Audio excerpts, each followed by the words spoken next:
Partner ni sa imong kape, labi nagmabahaw ni, perting lamia, aning budbud ug bahaw, no? Duha ra ni ka cups nga pilit, no? Ato ra ng hugasan, mga katulo.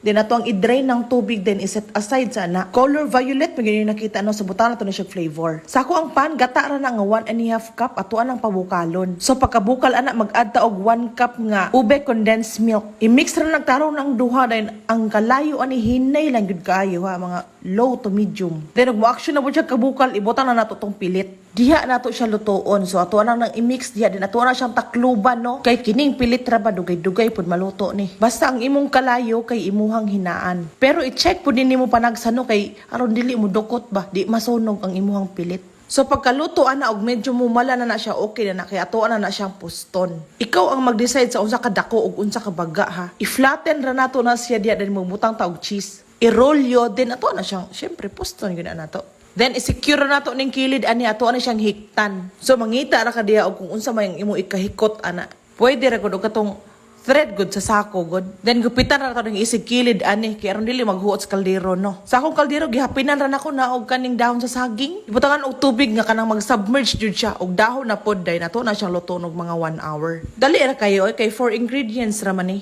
Ug mao na siya nga ato nga ube cheese nga suman. Suman. Sa inyong tanan, daghang kayong salamat sa pagtanaw ug follow for more.